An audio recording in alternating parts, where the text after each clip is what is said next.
Alicia Washington feels a harsh tap on her shoulder as she sits in business class on Flight 1619. Flight attendant Brendan tersely tells her there's been a mistake with her ticket. Despite her protests, she's escorted to the last row as white passengers watch. Her phone rings. It's the Secretary of Transportation. Before we dive into this shocking story, let me know where you're watching from. Hit that like button if you've ever witnessed discrimination on public transportation, and subscribe to join our community of justice seekers. Now let's find out what happens when powerful people underestimate those they choose to disrespect. The day had started, like any other, for Alicia Washington. At 52, with silver streaks elegantly woven through her dark curls, she carried herself with the quiet confidence of someone who had broken barriers her entire career. As she stood in her Georgetown townhouse preparing for her trip, CNN played softly in the background, announcing her recent historic appointment as the first Black female director of the Federal Aviation Administration. 25 years in aviation safety had prepared her for this role, but nothing had prepared her for the resistance she'd face.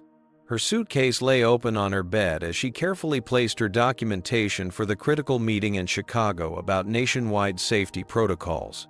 These new regulations could prevent hundreds of potential accidents annually, but several major airlines were pushing back, claiming the costs would be prohibitive. The phone rang, interrupting her methodical packing. It was Harold Jenkins, her mentor, and the former FAA director who had championed her appointment. "You ready for the lion's den tomorrow?" Harold's deep voice carried the weight of experience. "As ready as I'll ever be," Alicia replied, tucking a folder of statistics into her briefcase. "United Air National has been the most vocal opponent. Their CEO will be there," Harrison Wells Harold said with a hint of disdain. That man would cut corners on a circle if it saved him $1. "Listen, Alicia, I need to warn you. Wells didn't just oppose your safety protocols. He opposed your appointment." Alicia paused, her hand hovering over a stack of regulatory documents. "Because I'm too strict on safety requirements. Because you're a Black woman with power. He's from the old school. Doesn't think you belong at the table, let alone at its head." She sighed, unsurprised. Wouldn't be the first time. Her mind drifted to her father, Colonel James Washington, one of the famed Tuskegee Airmen. His photograph sat on her dresser, a handsome young man in uniform standing proudly beside his plane. He had flown 63 combat missions during World War II, only to come home to an America that wouldn't let him fly commercial aircraft because of his skin color. "They couldn't stop me from flying," he'd told her, when she was just 8 years old, sitting on his lap as he showed her how to fold a paper airplane.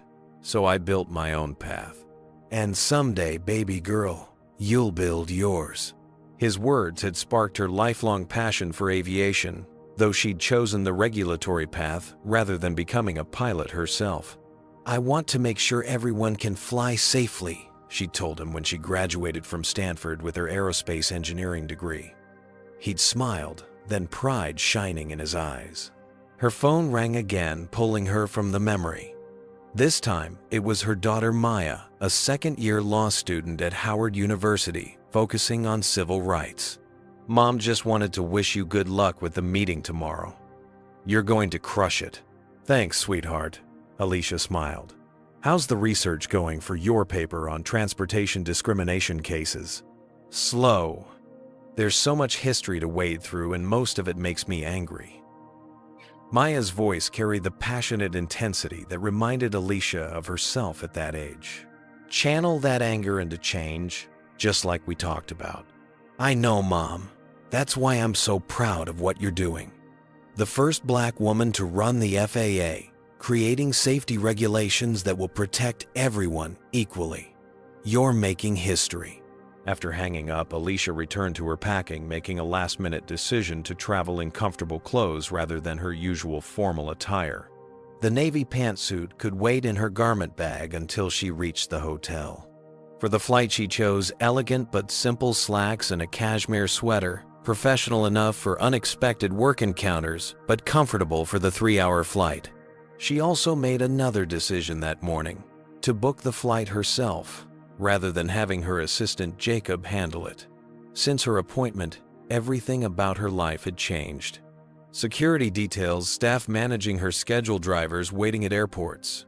Today, she wanted a small piece of normalcy. She'd used her personal frequent flyer account to upgrade to business class, looking forward to the quiet time to review her presentation. When she arrived at Reagan National Airport, the subtle microaggressions began immediately. The security officer scrutinized her government ID longer than necessary, glancing repeatedly between her face and the photo. "This is you," he questioned, though the resemblance was unmistakable. "Yes, it is," she replied calmly, used to such interactions. At the security checkpoint, a white businessman who had placed his items on the conveyor belt after her somehow got waved through first. When she reached to collect her belongings, another TSA agent stopped her.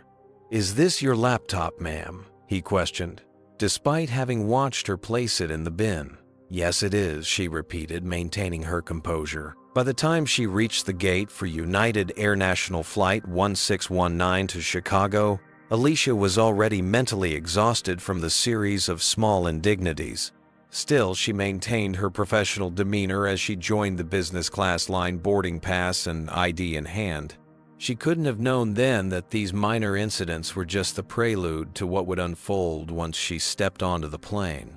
Alicia stepped aboard Flight 1619, boarding pass in hand.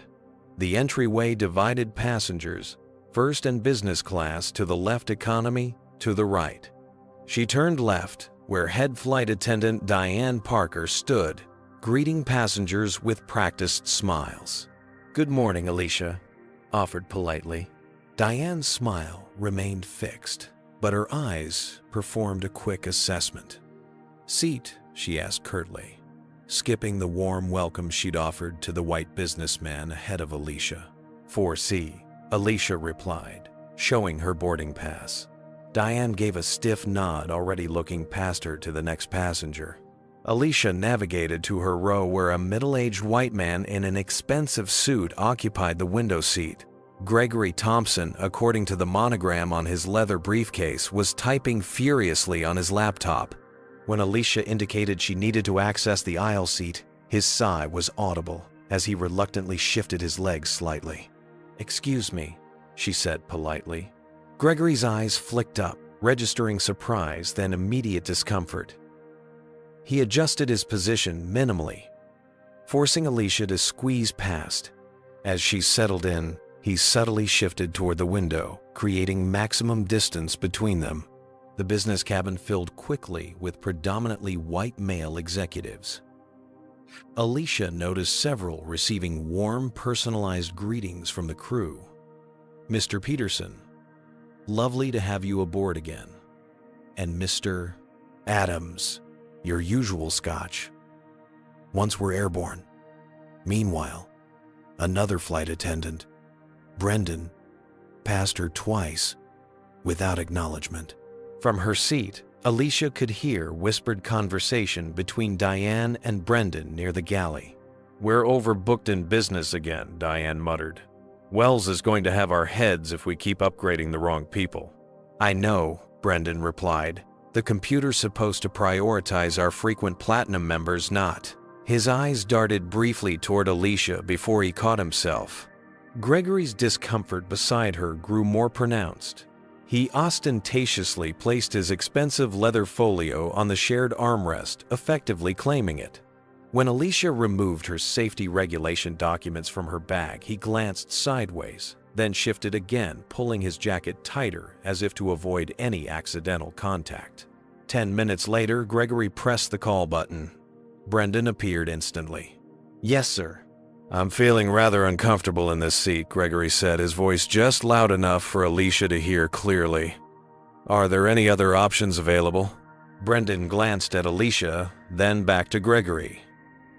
"I'm sorry, sir. We're fully booked in business today, but let me see what I can do."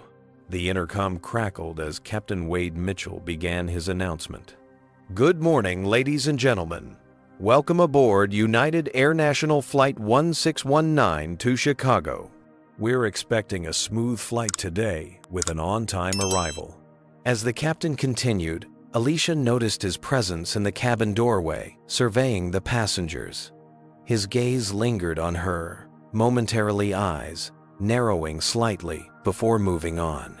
The subtle reaction was one she recognized: surprise, followed by assessment. Alicia tried to focus on her documents, reviewing key points for tomorrow's presentation.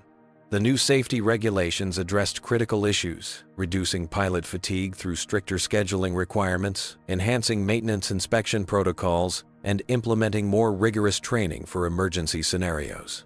Each proposal was backed by extensive research and statistical analysis, but she knew Harrison Wells would fight them based on cost alone. Beside her, Gregory made another show of discomfort, audibly clearing his throat and adjusting his position when her elbow briefly approached the armrest he'd claimed. When Brendan passed with pre-departure beverages, he served Gregory with a friendly, "Here you are, sir," then placed Alicia's water on her tray without a word. The pattern was achingly familiar. Throughout her career, Alicia had encountered similar situations. She remembered her first aviation conference as a young FAA inspector when she'd been repeatedly mistaken for support staff rather than a presenter. She recalled serving on a safety committee where her suggestions were ignored until repeated by white male colleagues. Each time she had responded with professionalism and excellence, letting her work speak for itself. Her father's advice echoed in her mind. "You'll always have to be twice as good to get half as far. But you are twice as good, Alicia. Never forget that." As the final passengers boarded, Alicia noticed Gregory texting rapidly. She couldn't help glimpsing his screen as he angled it away from her. The message read, "Stuck next to an affirmative action upgrade in 4C. See what you can do."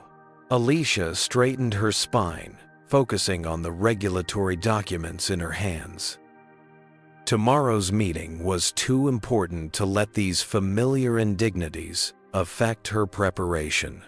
She had long ago learned to navigate such environments with grace, but the real confrontation was yet to come. The seatbelt sign had just turned off when Alicia felt a presence beside her. Looking up from her documents, she found Brendan standing in the aisle, a forced smile plastered across his face. His name tag glinted under the cabin lights as he leaned slightly closer. "Excuse me, miss." He glanced at a tablet in his hand. "Washington. There seems to be an issue with your ticket." Alicia closed her folder. "What kind of issue?" "According to our system, there appears to be a mistake with your seating assignment." His smile remained fixed, but his eyes had a cold determination. "Your ticket was processed as economy class." "That's incorrect," Alicia replied calmly. "I booked and paid for business class." She reached for her phone, quickly opening her email. "I have the confirmation right here." Brendan's eyes never moved to her screen. "Our system shows otherwise. Sometimes passengers misunderstand the booking process." Gregory Thompson shifted in his seat, a subtle smirk playing across his lips as he pretended to focus on his laptop. Other business class passengers had begun to take notice of the exchange, some watching with undisguised interest. "I understand systems can have errors," Alicia said, "but my confirmation clearly shows business class seat 4C, which I paid for with my credit card." She turned her phone toward him, displaying the email with her booking details. Diane appeared at Brendan's side, her practiced customer service smile firmly in place. "Is there a problem here?" "This passenger believes she booked business class, but the system shows economy," Brendan explained, as if Alicia weren't present. "I don't believe I booked business class," Alicia corrected firmly. "I did book business class, and I have the confirmation to prove it." Diane barely glanced at Alicia's phone. "Our computer system is showing an economy ticket. This must be a passenger error during the booking process. Perhaps you selected the wrong cabin when purchasing." Alicia took a deep breath. 25 years in federal service had taught her to maintain composure in tense situations. "I assure you, I did not make an error. I specifically selected and paid for business class." From the corner of her eye, she could see Gregory's smirk widening as he pretended to work. Several nearby passengers had now completely abandoned the pretense of not listening. "The computer system is quite clear," Diane insisted, "and we need to resolve this situation quickly as we're preparing for meal service." "I understand," Alicia said, "but I'd like to speak with the purser or captain about this issue. There's been a mistake, but it's not on my end." Diane's smile tightened. "I am the purser on this flight, Miss Washington, and I've checked the system myself." Captain Wade Mitchell chose that moment to emerge from the cockpit, his imposing figure filling the front of the business cabin. "Is there an issue here, Diane?" "Ticketing discrepancy," Captain Diane replied. "This passenger was incorrectly seated in business class." Captain Mitchell approached, his gaze sweeping over Alicia with barely concealed disdain. "Ma'am, my crew tells me you're seated in the wrong cabin." "Captain, I booked and paid for business class," Alicia repeated, maintaining her professional tone. "I have the confirmation email showing seat 4C. The captain didn't bother looking at her phone. "Our system is the final authority on seating arrangements, not passenger emails, which can be misinterpreted." "I'm familiar with airline policies," Captain Alicia stated. "And airline policy states that when there's a discrepancy between a passenger's confirmed booking and the system, the airline should honor the passenger's confirmation until the discrepancy can be resolved." A flash of annoyance crossed his face. "Ma'am, are you attempting to tell me how to run my aircraft?" Throughout the cabin, passengers were now openly staring. Some had phones tilted in their direction, recording the interaction. Alicia was acutely aware that she was the only black person in the business class cabin. "Not at all, Captain," she replied evenly. "I'm simply stating the policy that should apply in this situation." Diane cut in. "If you continue to be difficult, we'll need to involve security upon landing. This kind of disruption can be classified as interference with crew member duties." The thinly veiled threat hung in the air. Alicia was all too aware of how quickly such situations could escalate and how the narrative could be twisted afterward. Black passenger becomes disruptive and is removed from flight. She'd seen the headlines too many times. She had an important meeting tomorrow that could affect aviation safety nationwide. Creating a scene that might result in her removal from the flight wasn't an option, no matter how unjust the situation. "I want my objection to this treatment noted," she said, clearly aware of the recording phones. "I will comply under protest, but I will be filing a formal complaint." "Duly noted," Diane replied with artificial sweetness. "Brendan will help you relocate to your proper seat." As Alicia gathered her belongings, she caught Gregory's satisfied expression as he spread his papers across what had been her seat. She rose with dignity, following Brendan down the aisle. The walk felt interminable. Row after row of curious faces turned to watch her procession to the back of the plane. Some passengers averted their eyes in embarrassment or discomfort. Others watched with undisguised curiosity. A few showed sympathy. Just as they reached the economy section, Alicia's phone rang. The screen displayed Secretary Peters, the Secretary of Transportation, her direct superior in the federal hierarchy. Alicia paused to answer the call, aware that what had just transpired would soon take on dimensions the flight crew couldn't possibly imagine. Alicia came the secretary's voice.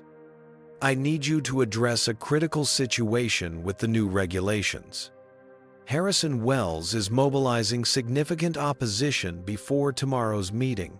"I understand, Madam Secretary," Alicia replied, her voice steady despite the circumstances. "I'll be prepared to address his concerns comprehensively." As she followed Brendan to the last row of the aircraft, Alicia allowed herself one small, grim smile. Little did United Air National know they had just created a much more immediate problem for themselves. The last row of Flight 1619 greeted Alicia with the unmistakable aroma of cleaning chemicals barely masking the scent from the adjacent lavatories. Brendan gestured to the middle seat with a dismissive flick of his wrist. "Your seat," he said, before turning on his heel and walking away without another word.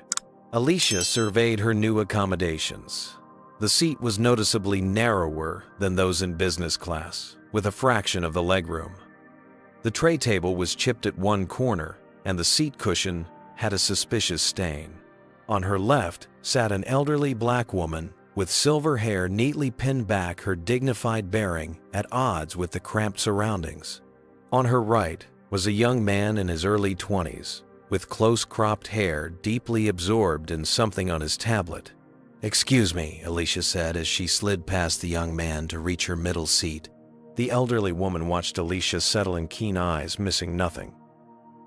"I saw what they did to you up front," she said, once Alicia was seated.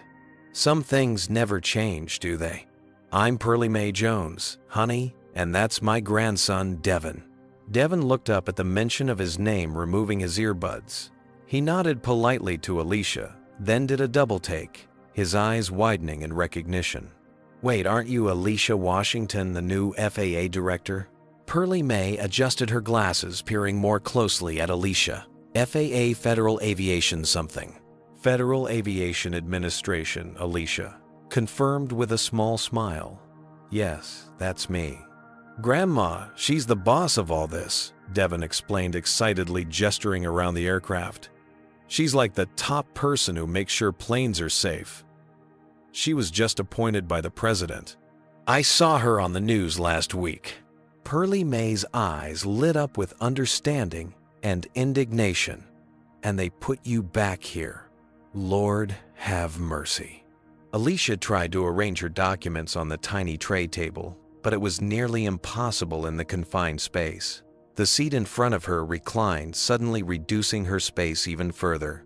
"Been flying this route every month for 3 years to visit my grandbaby while he's at Northwestern," Pearlie Mae continued.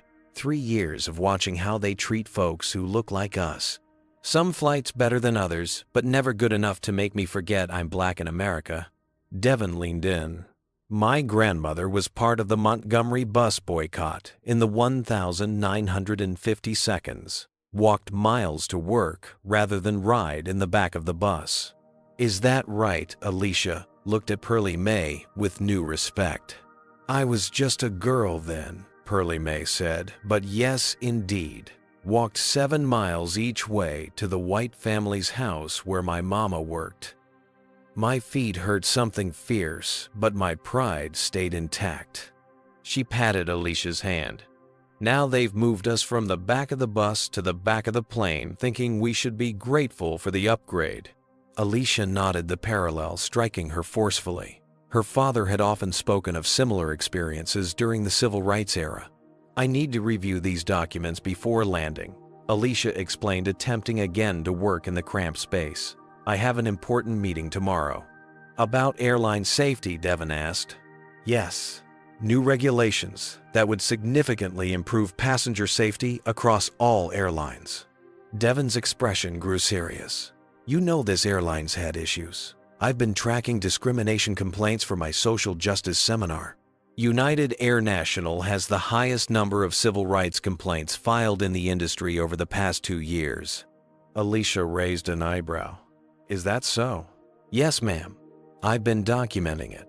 Got quite a collection of videos showing how differently they treat passengers based on race. Been happening so often, it's almost systematic." As if on cue, Alicia overheard 2 flight attendants talking as they prepared the beverage cart just ahead. "Can you believe the attitude on that one?" Brendan's voice carried clearly, acting like she belonged up front. "Some people just don't know their place," another attendant replied with a laugh. Devin's eyes met Alicia's. Without a word, he subtly positioned his phone to capture the conversation, the video function already recording. Just then, Alicia's phone rang again. The Secretary of Transportation was calling back. "Alicia, we've got a situation brewing with these new regulations," Secretary Peters said when Alicia answered. "Harrison Wells has rallied 3 other airlines to join his opposition. They're claiming your proposed inspection protocols would cost the industry billions. Their estimates are grossly exaggerated." Alicia replied, struggling to keep her voice low in the cramped space. Our economic impact study shows the costs would be offset by reduced incident rates and associated liabilities. Wells is bringing his board members to tomorrow's meeting. They're planning to make a scene. I'll be prepared, Alicia assured her, even as she formulated a new approach in light of the day's events. After ending the call, she noticed Devon still recording as Brendan passed by without offering drinks to their row, while jovially serving the rows ahead. "Been experiencing this my whole flying life," Pearly May commented. "First flight I ever took was in 1968, right after they passed the Civil Rights Act. White flight attendant spilled coffee on my lap, didn't even apologize, just kept walking. Some things change, but many don't." Alicia nodded, then quietly took out her phone and began typing a message to her executive team. She detailed the incident, requested immediate information on United Air National's recent safety audit results, and asked for background information on the crew of Flight 1619. Devon leaned over slightly. "What are you going to do?" "My job," Alicia replied simply. "Have you ever been treated unfairly while using public transportation? Comment number 1 if you've witnessed or experienced discrimination on a plane, train, or bus. Like this video if you believe transportation should be safe and dignified for everyone, regardless of race. And if you're wondering how Alicia will handle this injustice, hit subscribe to follow her journey. But what would you do in Alicia's position? Would you create a scene or strategically plan your response?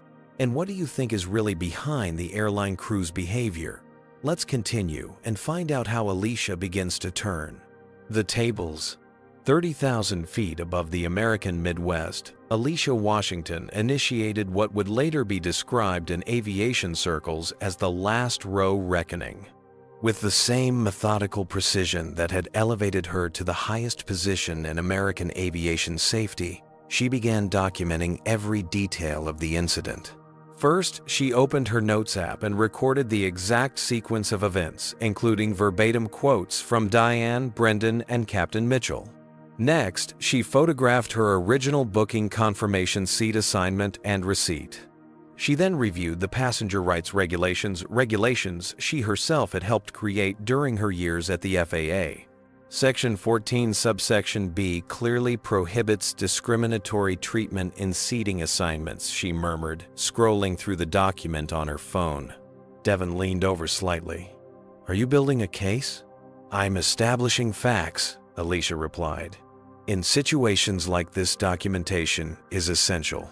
When the seatbelt sign temporarily turned off during a smooth patch of air, Alicia excused herself and made her way to the rear galley. She found a phone installed on the wall for crew communications, and after a moment's consideration, decided to use it. "This is an unusual request," she told the flight attendant who had been ignoring their row, "but I need to make an urgent work call. May I use this phone?" The attendant, her name tag read. Lisa looked surprised. "That's for crew use only." "I understand, but this is a federal government emergency," Alicia said firmly, showing her FAA credentials. "I wouldn't ask if it weren't urgent." Confusion and reluctance crossed Lisa's face, but the government ID had its intended effect. "Keep it brief," she said before walking away. Alicia dialed her assistant's number from memory. "Jacob, it's Director Washington," she said when he answered. "I need immediate information on United Air National's recent safety audits." "Yes, Director. Give me one moment." The sound of rapid typing came through the line. "It looks like they failed their last comprehensive inspection 3 months ago. Multiple violations regarding maintenance documentation and crew training requirements." "Who conducted the audit?" "Your predecessor initiated it, but you signed off on the final report last month. The airline was given 90 days to address the deficiencies." "Which means their deadline is next week," Alicia noted. "Has there been any correspondence from them regarding compliance?" "Several appeals and requests for extensions, all of which you denied based on the severity of the violations. And tomorrow I'm meeting with their CEO about new regulations they're opposing on cost grounds," Alicia said, pieces falling into place. "Jacob, I need you to send me everything you have on United Air National's compliance history. passenger complaints, and specifically, any civil rights violations or discrimination claims. May I ask why, Director? I've encountered a situation on their airline that suggests these issues may be connected. Also, I need you to find out everything you can about Flight 1619's crew, particularly Captain Wade Mitchell, Purser Diane Parker, and an attendant named Brendan.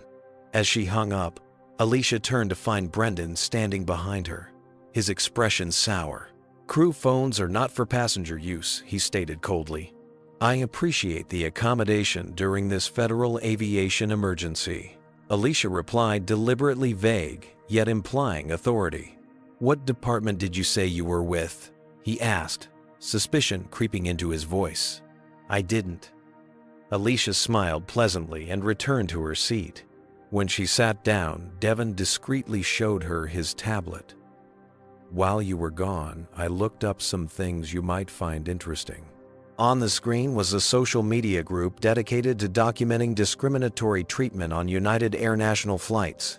The page was filled with videos showing passengers of color being moved from premium cabins, denied services offered to white passengers, or subjected to excessive scrutiny. "This has been happening systematically," Devon explained. "I've been tracking cases for my social justice project at Northwestern. In the past year alone, there have been 47 documented incidents on this airline where black passengers with confirmed business or first-class tickets were downgraded or removed." "And how many resulted in formal complaints?" Alicia asked. "Only 11. Most people don't want the hassle, or they're afraid of being blacklisted from flying." Pearlie May leaned in. "I could have filed complaints every month for 3 years, but what good would it do? They'd just say it was a misunderstanding or blame the computer system." Every month, Alicia asked, her attention peaked. "I fly to see Devon once a month. My late husband left me well provided for, so I always book business class for these old bones. At least half those flights, they find some reason why my ticket doesn't match their records, or suddenly there's a system error. Always ends with me back here by the toilets." Alicia's phone buzzed with an incoming email from Jacob.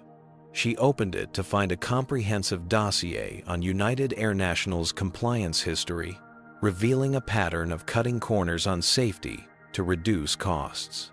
More disturbing were the personnel files he'd managed to obtain.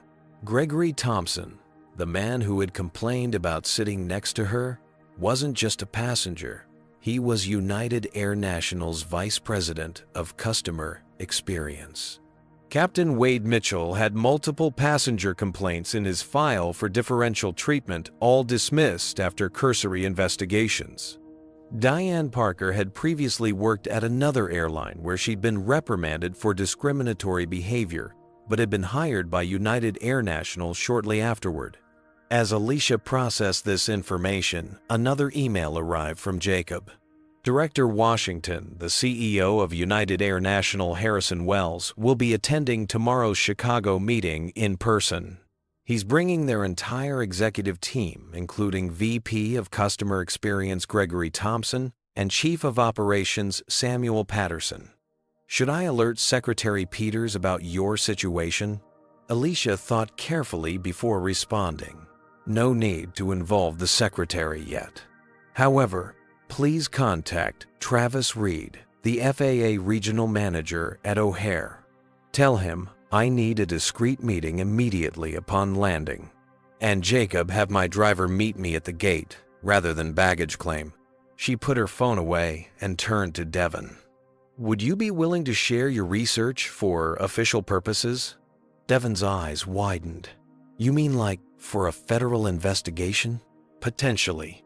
"Absolutely." He looked both excited and nervous. "But can I ask why? What's happening?" "Let's just say that United Air National picked the wrong passenger to demote to the last row." Alicia replied, a hint of steel entering her voice. "Pearlie May, would you be willing to provide a statement about your experiences on this airline?" The elderly woman straightened her spine. "Honey, I've been waiting decades to have someone in power actually listen. You just tell me when and where." Alicia nodded, her strategy crystallizing. As the plane began its descent into Chicago, she reviewed one last document on her phone: the agenda for tomorrow's meeting. What had been planned as a standard regulatory discussion was about to become something much more consequential for United Air National. The captain's voice came over the intercom, instructing flight attendants to prepare for landing. In the last row, Alicia Washington closed her briefcase, her expression composed but determined. The investigation she had begun mid-flight would soon move to solid ground, where the power dynamics would shift dramatically. The wheels of Flight 1619 touched down at O'Hare International Airport with a jolt that sent vibrations through the entire aircraft. The plane taxied to the gate as passengers began gathering their belongings, eager to disembark after the 3-hour flight. "Ladies and gentlemen, welcome to Chicago O'Hare International Airport," Captain Mitchell's voice announced over the intercom. "Local time is 2:17 p.m. with clear skies and a temperature of 68 degrees. We'd like to thank our premium passengers for choosing United Air National today. We know you have choices in air travel, and we appreciate your business." Alicia noted the specific mention of premium passengers, another subtle reminder of the class divisions the crew had so aggressively enforced. As the seatbelt sign turned off, the usual chaos of deplaning began. Passengers stood in the aisles, retrieving items from overhead bins, forming the impatient queue that characterized the end of every flight. "They'll make us wait until everyone else is off." Pearlie Mae predicted making no move to stand. "Always do." Sure enough, Brendan appeared at the front of the economy cabin. "For an orderly deplaning process, we ask that passengers remain seated until the rows ahead have exited."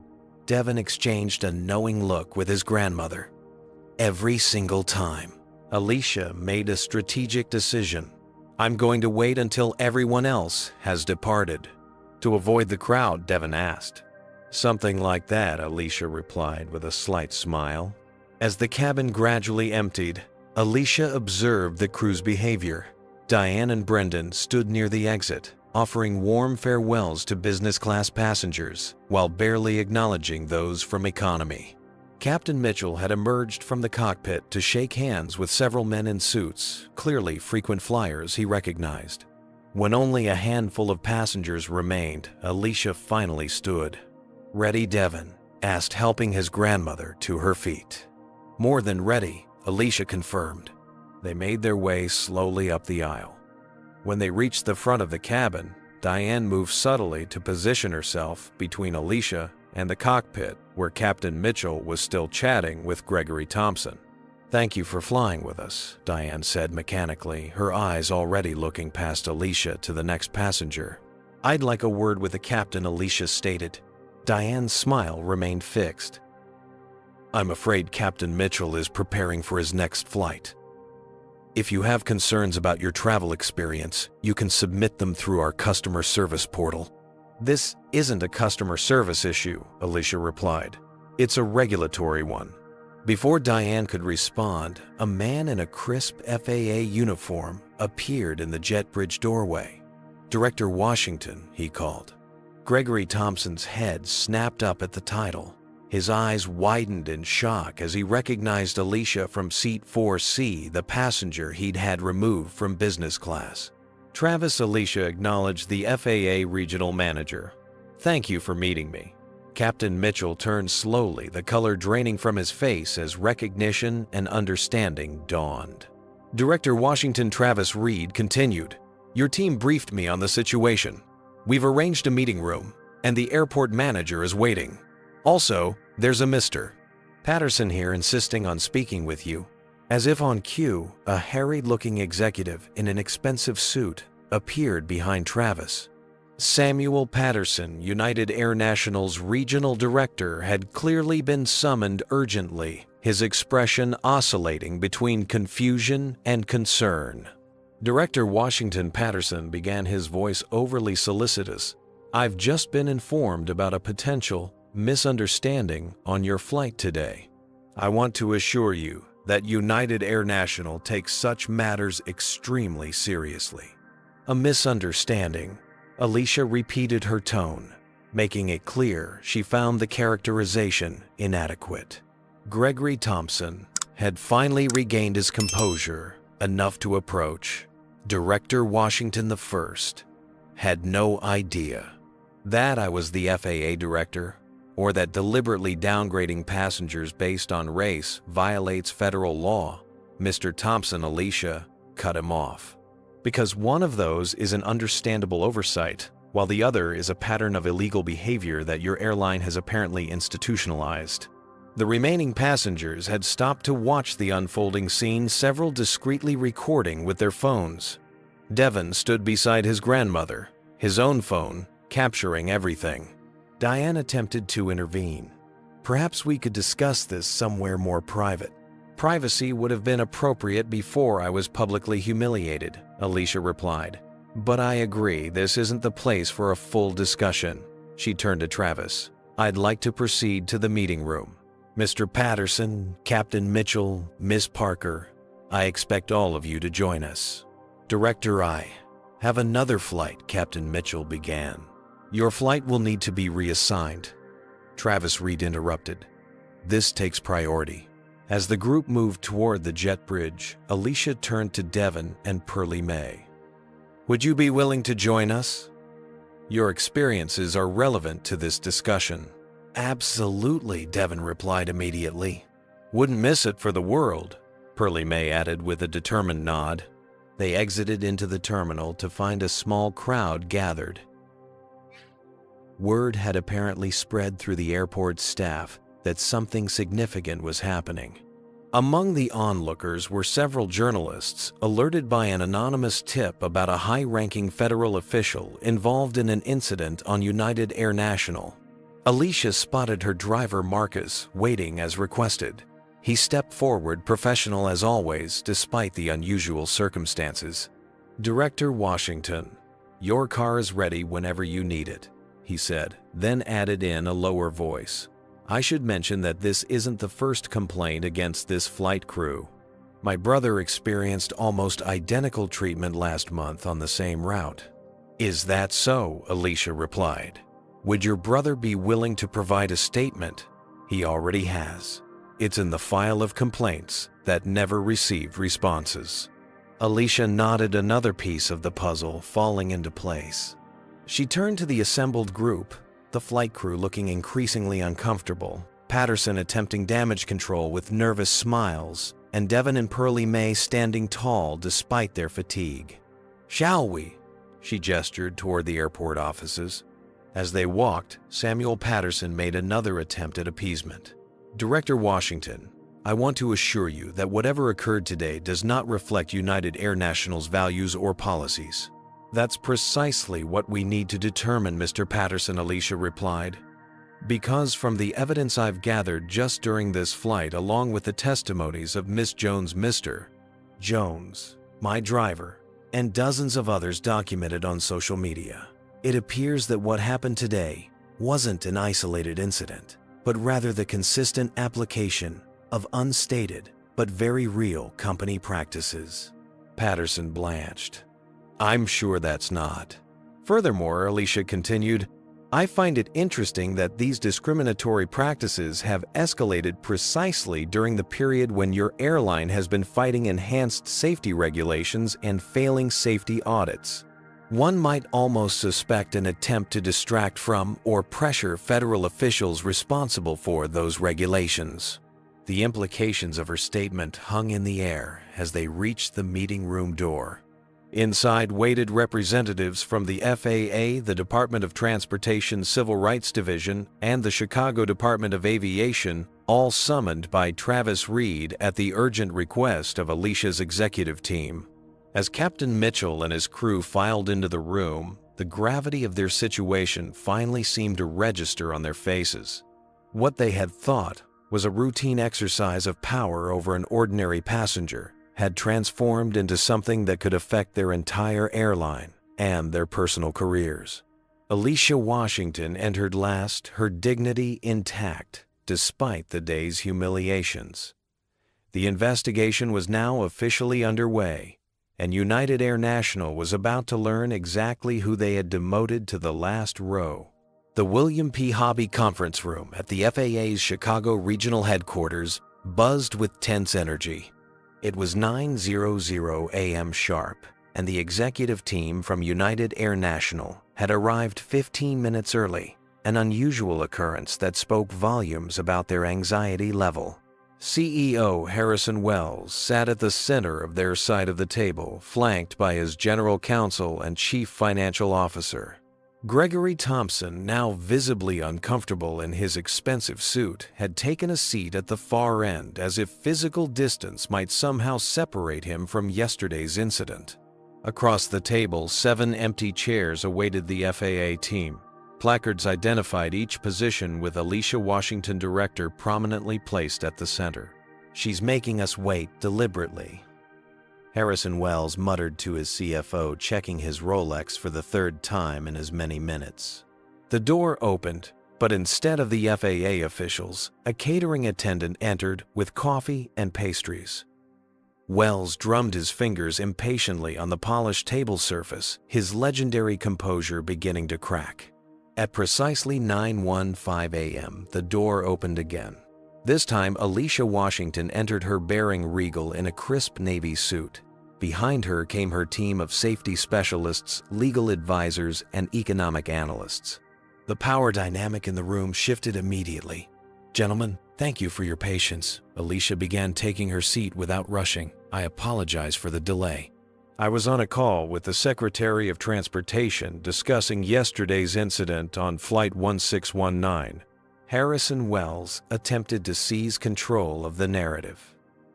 "Director Washington, before we begin, I want to personally apologize for any misunderstanding that occurred on your flight. It was completely unacceptable, and I assure you those responsible will be held accountable." That's an excellent segue into our first agenda item. Mr. Wells. Alicia replied smoothly, opening a folder before her. "Originally, we were scheduled to discuss your objections to the proposed safety regulations requiring enhanced maintenance protocols and stricter crew rest requirements. However, in light of recent events, I believe we need to address a more fundamental issue. First, the apparent correlation between safety violations and discriminatory practices at United Air National." Wells blinked clearly, thrown by this shift. "I'm not sure I understand the connection you're suggesting." "Then allow me to clarify." Alicia nodded to one of her team members, who distributed thick folders to everyone present. "These documents detail a disturbing pattern we've identified. Over the past 18 months, as United Air National has increasingly failed to meet basic safety standards, there has been a corresponding rise in discriminatory incidents involving passengers of color, particularly in premium cabins." Gregory Thompson shifted uncomfortably as Alicia continued. "Our analysis reveals that routes with the highest number of safety violations also have the highest incidence of reported civil rights complaints. Flight 1619, for example, has failed maintenance documentation requirements 3 times in the past year and has 27 formal discrimination complaints on record, the highest in your entire network." Wells glanced at his legal counsel, who looked increasingly concerned as he flipped through the folder.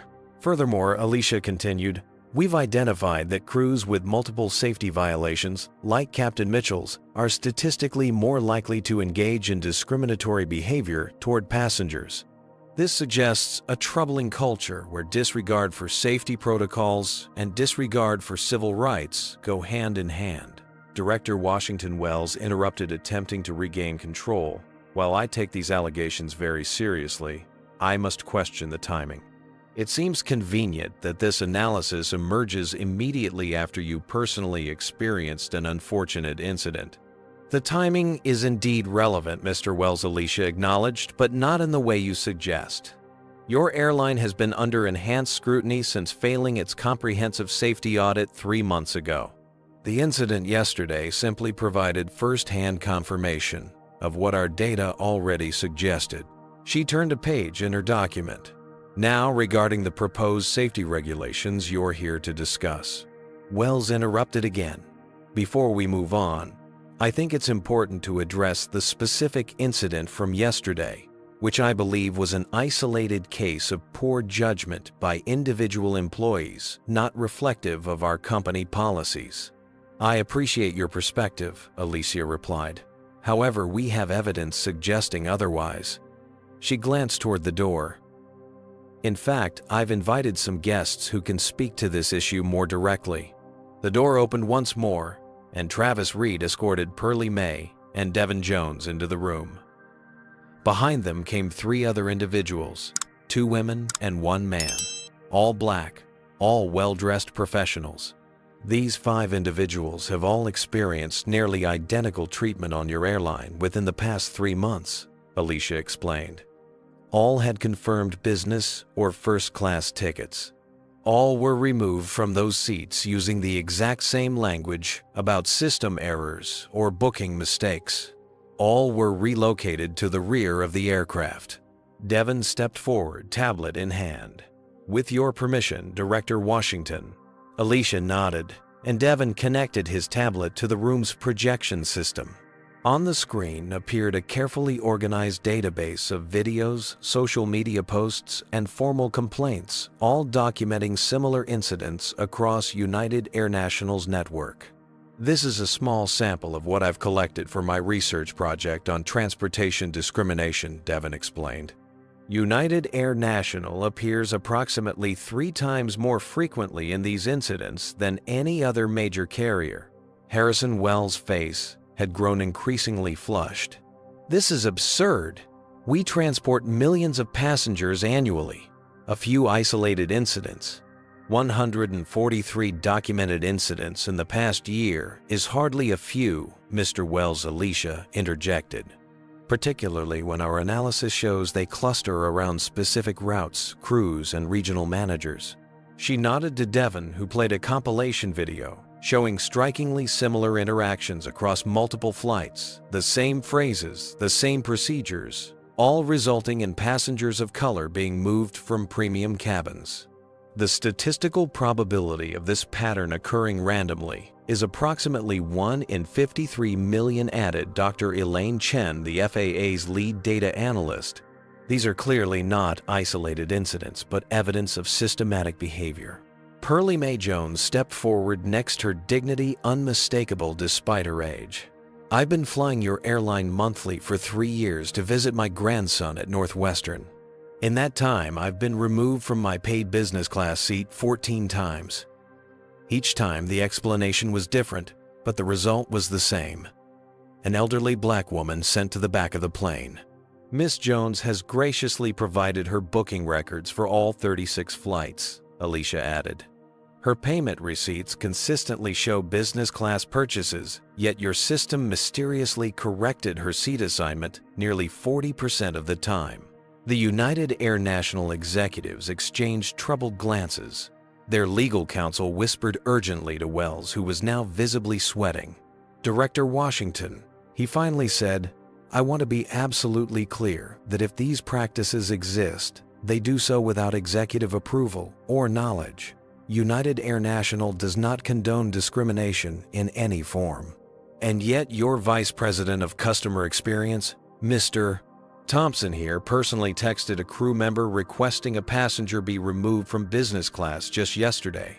Alicia noted, sliding a printout of the message across the table. A message that was sent after viewing nothing more than the color of my skin. Gregory Thompson paled. That was not my intention. Intentions are difficult to prove, Mr. Thompson. Actions and patterns, however, speak for themselves, Alicia replied. Now, to return to the original purpose of this meeting, your opposition to the new safety regulations. She opened another folder. It's our assessment that United Air National's resistance to these safety measures is directly connected to a corporate culture that prioritizes cost-cutting over both passenger safety and civil rights. The proposed maintenance inspection protocols you claim would cost your airline approximately $200 million annually would also require greater transparency and accountability. Transparency that would make discriminatory practices harder to implement and conceal. Harrison Wells finally seemed to grasp the full gravity of the situation. What exactly are you proposing? Director Washington, I'm not proposing anything, Mr. Wells. I'm informing you of decisions already made, Alicia stated firmly. Effective immediately, United Air National will be subject to a comprehensive civil rights audit in addition to the ongoing safety audit. All crews with discrimination complaints will be grounded pending review, and the new safety regulations will be implemented as scheduled, with United Air National serving as a test case for enhanced compliance monitoring. She closed her folder with finality. Furthermore, the Department of Transportation has authorized me to inform you that should these audits reveal systemic violations, United Air National's operating certificates could be restricted or suspended. The silence that followed was profound. Harrison Wells, legendary for his aggressive negotiating tactics, sat speechless. His legal counsel was frantically taking notes while the CFO stared at the ceiling, likely calculating the financial impact of these developments. Director Washington Wells finally managed his voice, notably less confident perhaps. We could discuss this privately without all these observers. Transparency is central to safety and equity, Mr. Wells. These observers are stakeholders in the outcome. FAA officials, affected passengers, and safety specialists. Alicia's tone was polite, but unyielding. Now, shall we proceed to the technical details of the new regulations? Or would you prefer to continue discussing the civil rights investigation? Wells glanced at his team, then back to Alicia. The regulations, he conceded. As the meeting transitioned to its original agenda, Alicia caught Devon's eye across the room. The young man gave her a subtle nod of respect. Beside him, Pearlie Mae Jones sat tall, a witness to history unfolding, the moment when someone with power finally used it to challenge a system that had been displacing people like her for generations. The Chicago meeting that had begun as a routine regulatory discussion had transformed into something much more significant, the beginning of a reckoning that would reshape not just United Air National, but potentially the entire industry's approach to both safety and equality. 3 days after the Chicago meeting, Alicia Washington stood at a podium in the Department of Transportation's press briefing room in Washington, D.C. Behind her, a banner displayed the FAA and DOT logos. Before her, rows of journalists waited attentively, cameras focused on her composed expression. "Good morning," she began, her voice steady and authoritative. "I've called this press conference to address recent incidents at United Air National and to announce new initiatives aimed at ensuring both safety and equality in our nation's aviation system." The room remained silent as journalists recorded every word, pens poised over notepads. "Last week, I experienced firsthand what many travelers of color have long reported: discriminatory treatment based solely on race. While flying on United Air National Flight 1619, I was removed from my paid business class seat and relocated to the back of the aircraft despite having proper documentation of my booking." She paused, letting the information settle. "What makes this incident particularly significant is not my personal experience, which unfortunately reflects that of countless others, but the systematic nature of such discrimination and its correlation with safety violations." On the screen behind her appeared a graph showing the parallel rise in safety violations and civil rights complaints against United Air National over the past 24 months. "Our investigation has revealed a troubling pattern. Airlines and flight crews with the highest number of safety violations also demonstrate the highest incidence of discriminatory behavior. This suggests a corporate culture where disregard for rules and regulations extends across multiple domains of operation." As she continued outlining the findings, social media was already exploding. The hashtag number #LastRowAlicia was trending nationwide, with thousands sharing their own experiences of discrimination on airlines.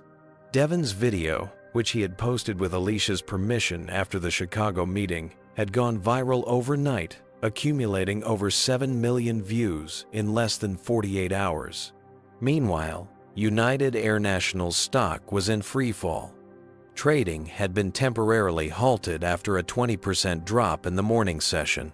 Financial analysts were issuing revised guidance downgrading the airline's prospects in light of potential fines, legal action, and reputational damage. At United Air National headquarters in Atlanta, an emergency board meeting had been convened. Harrison Wells sat at the head of a long table, his usual commanding presence diminished by the crisis unfolding around him. "The damage is catastrophic," the company's head of public relations was saying, scrolling through page after page of negative media coverage. "We've received cancellation requests for over 40% of our corporate accounts. The hashtag number Boycott United Air National is trending in every major market." "What about Thompson, Parker, and Mitchell?" demanded one board member. "Tell me they've been terminated." "All three have been placed on administrative leave, pending investigation," Wells responded. "Our legal team advised against immediate termination to avoid claims of scapegoating." "Scapegoating," another board member exclaimed. "They're on video." Harrison Thompson literally texted a request to have the FAA director removed from business class. Wells wiped his brow. "We're implementing a comprehensive diversity training program immediately. We've also reached out to several civil rights organizations to help us develop new entities." "It's too late for that," interrupted the board chair, sliding a folder across the table. "The board has voted. We're requesting your resignation effective immediately." Back in Washington, Alicia was concluding her press conference. Therefore, effective immediately, the FAA is launching a new civil rights compliance initiative that will be integrated with our existing safety oversight programs.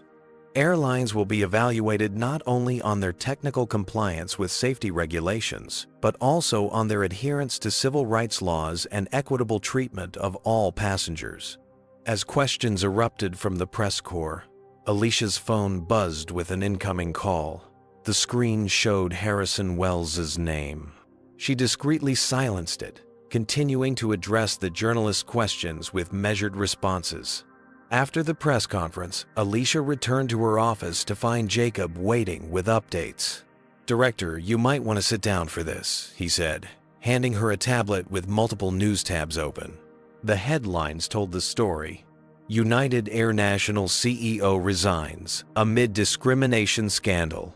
Airline stocks plummet as FAA announces civil rights audits. Class action lawsuit filed on behalf of minority passengers. How many people have joined the class action? Alicia asked, scrolling through the articles. "Over 300 so far," Jacob replied. "Maya has been helping coordinate with the legal team." Alicia smiled at the mention of her daughter. Maya had called immediately after seeing Devon's video offering to connect the affected passengers with civil rights attorneys from her law school network. Within 24 hours, she had helped organize a formidable legal team prepared to represent anyone who had experienced similar discrimination. "There's more," Jacob continued. "Pearlie Mae Jones has become something of a celebrity. 3 major networks have requested interviews, and she's scheduled to appear on Good Morning America tomorrow." Alicia nodded, remembering the dignified elder who had offered comfort when she'd been at her most vulnerable. She's waited a lifetime for this moment. She deserves to be heard. Her phone rang again, Wells calling for the 5th time that day. This time, she decided to answer. Director Washington Wells began, his voice lacking its usual confidence. "I wanted to personally inform you that I've stepped down as CEO of United Air National. The board has appointed Lucinda Michaels as interim CEO, and she would very much like to meet with you to discuss a path forward." "I'll have my office arrange a meeting next week," Alicia replied professionally. "There's something else." Wells continued, a note of desperation entering his voice. "I want to assure you that I personally had no knowledge of the systematic discrimination occurring at our airline. If I could meet with you privately to explain—" Mr. Wells, Alicia interrupted. "This isn't about personal knowledge or intent. It's about accountability. When you create a corporate culture that prioritizes cost-cutting over safety and proper treatment of passengers, you establish conditions where discrimination flourishes. Whether you explicitly ordered it or simply created an environment where it was tolerated makes little difference to those who experienced it. After ending the call, Alicia stood by her office window, gazing out at the Washington Monument in the distance. Her father's words echoed in her mind. "You'll always have to be twice as good to get half as far. But you are twice as good." A knock at the door interrupted her thoughts. It was Secretary Peters. "The president just called," the secretary said, closing the door behind her. "He's extremely impressed with how you've handled this situation and wants you to know you have his full support for the Civil Rights Compliance Initiative." "Thank you, Madam Secretary," Alicia replied.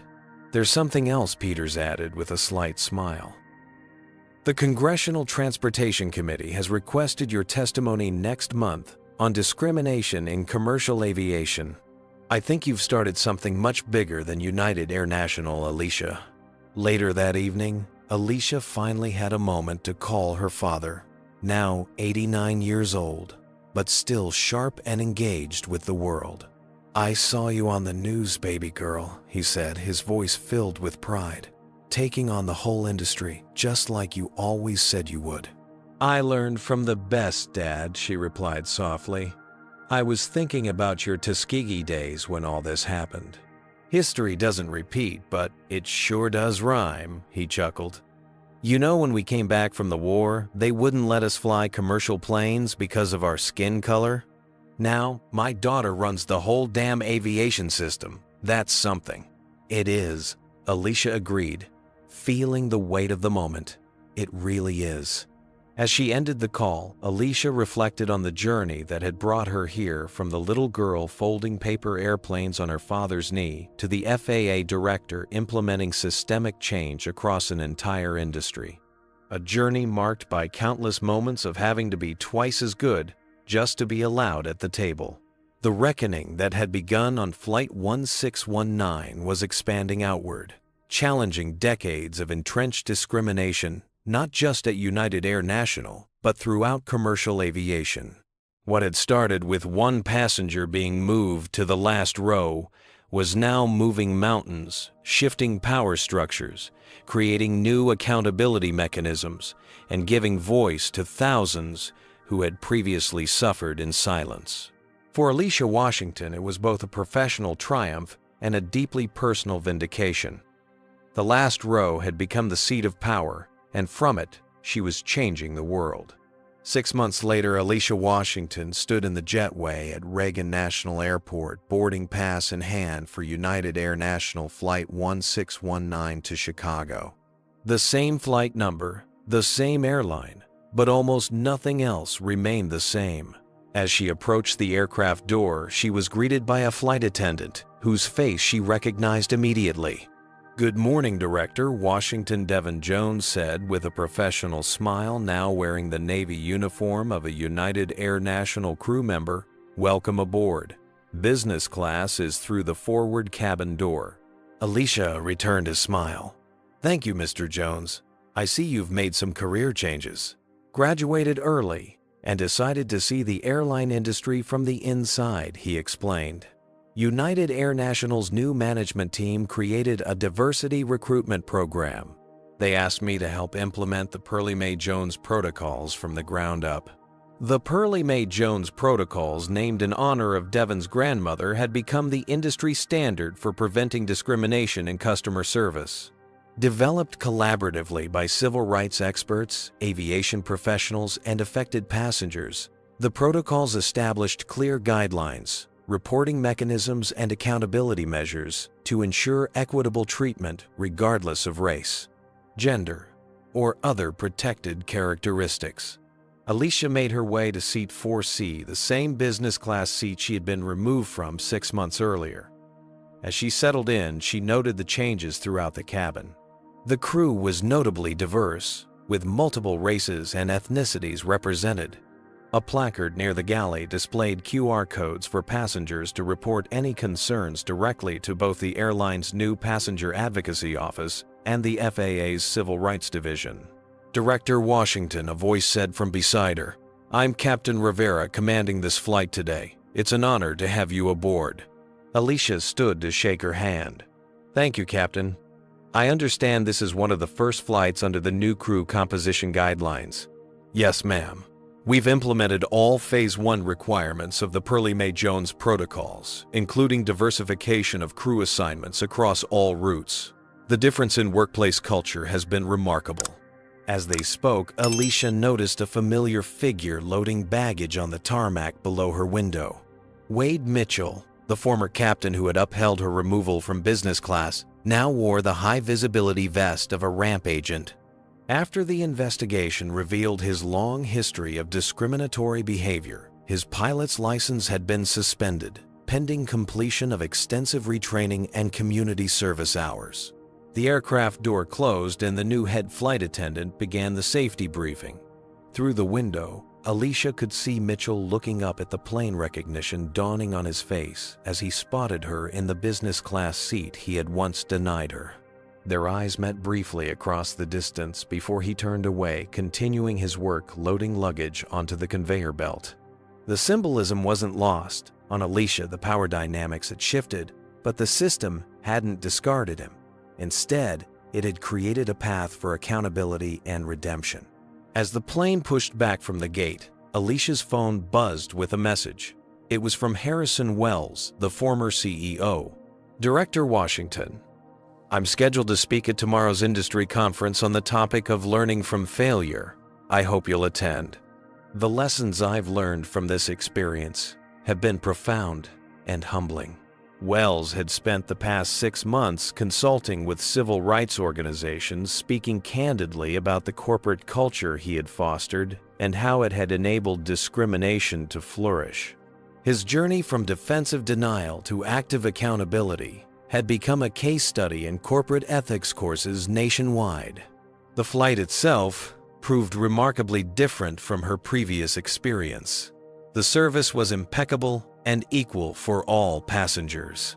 The crew worked with professional efficiency, and the atmosphere throughout the cabin was noticeably more relaxed and welcoming. Upon landing in Chicago, Alicia was met by Lucinda Michaels, the new CEO of United Air National, who had requested this brief meeting on the jetway. "Director Washington, thank you for making time," Michaels said, extending her hand. "I wanted to personally show you our new training center." They walked together through the terminal to a recently renovated area where the sign read United Air National Center for Inclusive Excellence. Inside, crew members of all backgrounds participated in simulation exercises designed to identify and prevent discriminatory behaviors. Every employee, from baggage handlers to executives, undergoes 40 hours of training here, Michaels explained. "We've completely redesigned our corporate values and performance metrics. Safety and equality are now explicitly linked in all our evaluation systems." "And how has this affected your operations?" Alicia inquired. "Remarkably, our maintenance compliance rates have improved by 46%, Michaels replied. "It seems when we created a culture that respects all rules and all people equally, the entire system began functioning better. Our customer satisfaction scores have reached their highest level in company history." After her meeting with Michaels, Alicia had one more stop to make. In a small park near Northwestern University, Pearlie Mae Jones was waiting on a bench feeding pigeons with the same quiet dignity she had shown that day in the last row. Miss Jones Alicia greeted her warmly.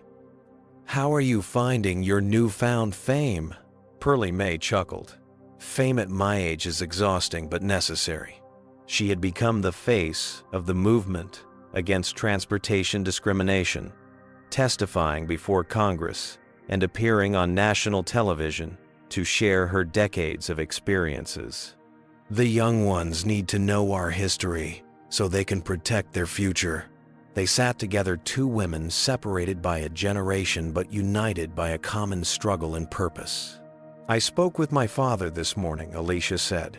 "He asked me to thank you for carrying on the work he and his fellow Tuskegee airmen began. He said it means everything to see the changes happening now." Pearlie Mae nodded thoughtfully. "Change comes slow then, all at once." Like a plane taking off seems like it's rolling forever, then suddenly you're flying.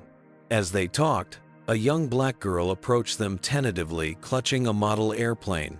"Excuse me," she said shyly. "Are you really Alicia Washington, the airplane lady?" Alicia smiled. "I am. And who might you be?" "I'm Zoe. I'm 8. I want to fly airplanes when I grow up, but my teacher said girls don't really do that, especially not." She gestured to her skin. "Your teacher is mistaken," Alicia replied gently. "Would you like to hear about my father who flew planes even when people said he couldn't, and about Miss Jones here who helped change the rules so people like us can sit anywhere on the plane we choose?" Zoe nodded eagerly, sitting cross-legged before them, as Alicia began to share the story of the Tuskegee Airmen, of Pearlie May's long journey, and of her own path to becoming the FAA director. As the little girl listened, eyes wide with possibility, Alicia realized this was perhaps the most meaningful outcome of everything that had happened since that day in Seat 4C. Not just policy changes or corporate restructuring, but the opening of doors for children like Zoe, who would grow up in a world where they could sit wherever they chose and fly as high as their talents could take them. The transformation that had begun with one humiliating incident had rippled outward, changing not just United Air National, but the entire aviation industry. New standards, new protocols, new accountability systems, all named for an elderly woman who had spent decades being displaced but never lost her dignity. For Alicia Washington, the journey had come full circle. The last row had indeed become the seat of power, not because of the title she held, but because she had used that title to ensure that no one would be wrongfully sent to the back again.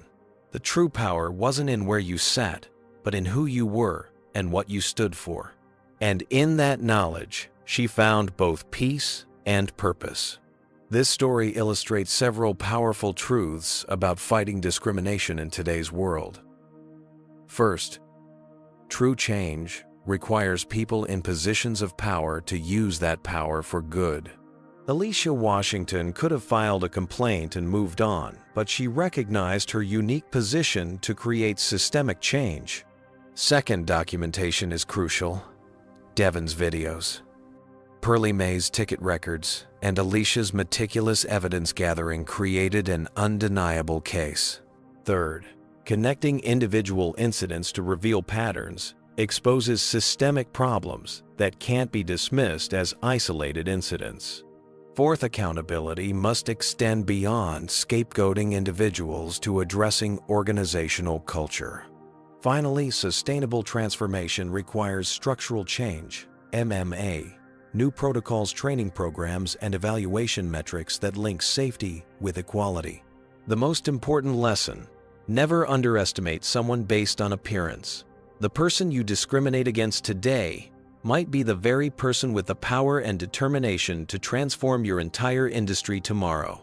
Have you ever witnessed discrimination in transportation or been treated unfairly because of your appearance? I'd love to hear your experiences in the comments. What would you have done in Alicia's position? If this story of justice resonated with you, please hit that like button so more people can discover it. Don't forget to subscribe for more powerful stories about overcoming discrimination and fighting for equality.